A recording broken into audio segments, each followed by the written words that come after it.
வணக்கம். பொதுவாக ஒரு தமிழர்கிட்ட போய் நீங்கள் உங்களுக்கு தெரிஞ்ச வணிக குழுக்களோட பேரை பற்றி சொல்லுங்கள், பிஸ்னஸ் கம்யூனிட்டிஸோட பேரை பற்றி சொல்லுங்கன்னு கேட்டால் அவர் எடுக்கிறதே நார்த் இந்தியாவிலேருந்து ஆரம்பிப்பார். மார்வாரிஸ் இருக்காங்க, குஜராத்திஸ் இருக்காங்க, அம்பானி அதானிலாம் அவங்கள சார்ந்தவங்க தான்ப்பா அப்படின்னு சொல்லுவாங்க. இல்லை சார், இன்னும் கொஞ்சம் கீழே இறங்கி வாங்க அப்படின்னு சொன்னால் ஆந்திராவில் இருக்காங்களே கம்மா ரெட்டிலாம் இருக்காங்க, விவசாயம் ரியல் எஸ்டேட் அதெல்லாம் மிகப்பெரும் பணம் ஈட்டுறவங்க, மிகப்பெரும் வணிகர்கள் அப்படின்னு சொல்லுவாங்க.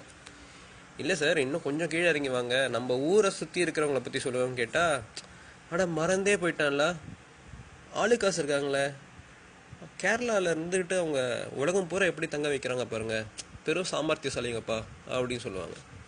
என்ன சார், நம்ம ஊரில் யாரும் வணிகர்களே இல்லையா அப்படின்னு கேட்டால் அப்போ தான் அவருக்கு பிரஜையே வரும். அட, நம்ம செட்டியார் இருக்காங்க, நாடார் இருக்காங்க, மிகப்பெரும் வணிகர்கள் தானே, இது ஏன் நமக்கு முதல்ல தோணாமல் போச்சு அப்படின்னு அவங்களே கேள்வி கேட்டுப்பாங்க. இதுலேருந்து நான் என்ன சொல்ல வரேன்னா, பொதுவாக வணிகம் அப்படின்னு நம்ம சொன்னாலே தமிழர்களுக்கு தங்களை முன்னிறுத்தி வச்சு பார்க்க தெரியாது, பொதுவாக பார்க்க மாட்டாங்க. ஏன்னா வணிகம்னு சொன்னாலே தங்களை ஒரு இரண்டாம் நிலையில் இருந்துட்டு தான் அதை பற்றி விட்டு நோக்குவாங்க. இது ஏன் அப்படின்னு நம்ம கொஞ்சம் யோசிச்சோன்னா அதுக்கு பல காரணங்கள் உண்டு. ஒரு காரணம், தமிழ் வணிகர்கள் அவங்களோட வரலாறு பற்றி நமக்கு முழுக்க தெரியாதது தான். இது அவங்க குத்தமும் இல்லை, ஏன்னா அவர்களோட வரலாறு இப்போ தான் கொஞ்சம் கொஞ்சமாக வெளியில் வருது. தமிழ் வணிகர்கள் தங்களோட ஆகப்பெரும் மதிப்புடைய சரக்கு கப்பல்களை சுமத்ரா, சாவகம் போன்ற இந்தோனேஷிய தீவுகளுக்கு அருகில் 1000 வருடங்களுக்கு முன்பு தொலைத்த பொழுது யோசித்திருக்க மாட்டார்கள். அந்த உடைந்த பாகங்கள் 1000 வருடங்களுக்கு பிறகு கண்டுபிடிக்கப்படும் பொழுது அது அப்பொழுது இருக்கும் சரித்திரத்தையே திருப்பி போடும் என. ஆம், பல நாள் உண்மை ஒரு நாள் வெளியில் வரும் என்ற சொல்லவடைக்கு ஏற்ப இப்பொழுதுதான் அன்றைய தமிழ் வணிகர்களின் ஆளுமை வெளிச்சத்துக்கு வருகிறது, கொஞ்சம் கொஞ்சமாக பல ஆராய்ச்சிகளின் வாயிலாக.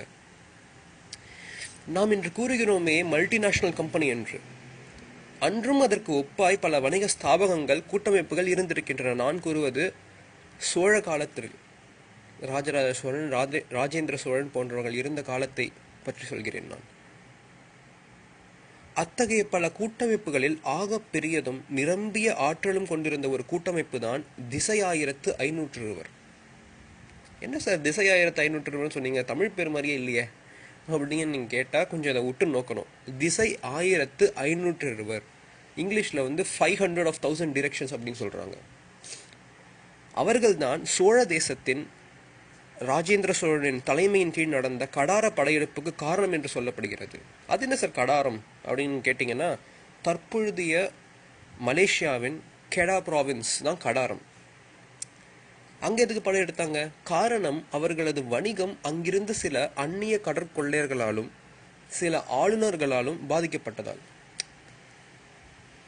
ஸோ இது முழுக்க முழுக்க அரசியல் காரணங்களால் எடுக்கப்பட்ட ஒரு படையெடுப்பு கிடையாது, வணிக காரணங்கள் தான் மேலோங்கி இருக்கின்றன.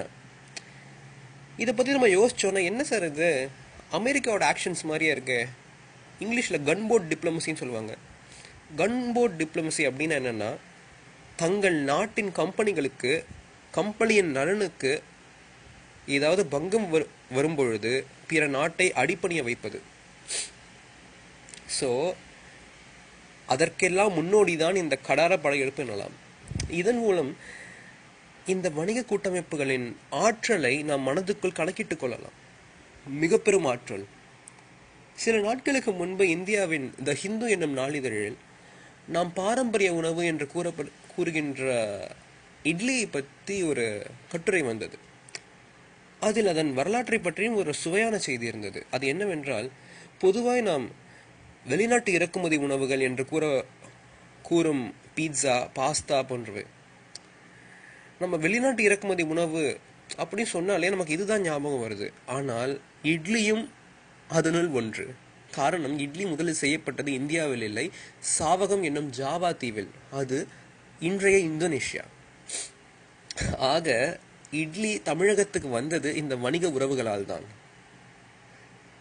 அங்கிருந்து தமிழகத்திற்கு இட்லி வந்தது போல் தென்னிந்தியாவிலிருந்தும் சில விஷயங்கள் அங்கு போயிருக்கின்றன. அது என்னவென்றால், தமிழ் மொழி, சமஸ்கிருதம், அத்தோடு ராமாயணம், மகாபாரதம், 4000 திவ்ய பிரபந்தம், திருவம்பாவை போன்றவை தென்கிழக்கு ஆசியாவிற்கு இங்கிருந்து பரவியுள்ளது. இன்று குளோபலைசேஷன் எப்படி பல நாடுகளின் கலாச்சாரங்களில் மாற்றத்தை கொண்டு வருகிறதோ அதேபோல் அன்றும் நிகழ்ந்திருக்கின்றது தென்னிந்தியாவிலும் தென்கிழக்கு ஆசியாவிலும். என்றும் கம்போடிய மன்னர்களின் முடிசூட்டு விழாவும் தாய்லாந்து மன்னர்களின் முடிசூட்டு விழாவும் தென்னிந்தியாவிலிருந்து சென்று அந்நாட்டின் சமூகத்தோடு இரண்டர கலந்த பிராமணர்களால் தான் நடத்தி வைக்கப்படுகிறது. தாய்லாந்து மன்னர்களின் முடிசூட்டு விழா நடக்கும் பொழுது திருவம்பாவை பாடப்படுகின்றது. இதில் ஒரு குறிப்பிடத்தகுந்த விஷயம் என்னவென்றால், நமது தமிழ் வணிகர்கள் தென்கிழக்காசியாவின் பல இடங்களில் பல துறைமுகங்களில் தங்கள் இருப்பை வணிகத்திற்காக நிலைநாட்டிய பொழுது ஒரு நாளும் தங்கள் நிலையை மறந்து அந்நாட்டை அடக்கி ஆள எண்ணாததுதான். இங்கிலீஷ்காரன் பண்ண மாதிரி நம்ம பண்ணலை. வணிகத்துக்காக போய் அந்த நாட்டையே ஆளணுங்கிற எண்ணம் நமக்கு வந்தது கிடையாது. நம்மளோட கலாச்சாரத்தையும் நம்ம திணிச்சது கிடையாது அவங்க மேலே. ஆனால் அவர்களது இருப்பு அந்நாட்டு மக்கள் மற்றும் அவர்களது ஆட்சியாளர்களை கவர்ந்ததால் தான் இன்றும் அந்த கலாச்சார எச்சம் தென்கிழக்கு ஆசியாவில் Vietnam, Thailand, Indonesia, Cambodia, Burma என்று சொல்லப்படுகின்ற மியான்மார் போன்ற நாடுகளில் அங்கோர்வாட், பொரோபுதூர் என்று காலத்தால் அழியாத உருவாக்கமாக இருக்கிறது என்று சொன்னால் அது மிகையாகாது. அதிலும் அன்றைய தமிழ் வணிக கூட்டமைப்பின் ஆளுமையும் கட்டுக்கோப்பும் இன்று எண்ணி பார்க்கும் பொழுது மெய்சிலிருக்க வைக்கிறது, நினைத்து நினைத்து பெருமைப்பட வைக்கிறது. ஆக தமிழ் வணிகர்களுக்கு ஒரு நீண்ட பாரம்பரியம் இருக்கிறது, ஒரு நீண்ட வரலாறு இருக்கிறது. அது இப்பொழுதுதான் கொஞ்சம் கொஞ்சமாக வெளியில் வருகிறது. தமிழர்களாகிய நாம் கண்டிப்பாக அறிய வேண்டிய ஒரு வரலாறு இது. பொன்னியின் செல்வன் மாத்திரம் தமிழ் வரலாறு கிடையாது. பொதுவாக பொன்னியின் செல்வனை நம்ம நாவலையும் தாண்டி அதை ஒரு வரலாறாக பார்க்குறோம். ஆனால் நம்மளோட வரலாறு ஒரு நாவலுக்குள் அடங்கக்கூடியதல்ல. இன்னும் பல விஷயங்கள் மெல்ல மெல்ல வர இருக்கிறது. அதுக்கு நம்ம காதையும் கண்ணையும் கொஞ்சம் திறந்து வச்சு அந்த விஷயங்களை உள்வாங்கிக்கிட்டு அந்த பெருமையை நம்ம மனசுக்குள்ளே வச்சு நம்முடைய இன்றைய காரியங்களை மிகவும் செவ்வனே செய்ய வேண்டும் என்பதுதான் என்னுடைய ஆவா. நன்றி.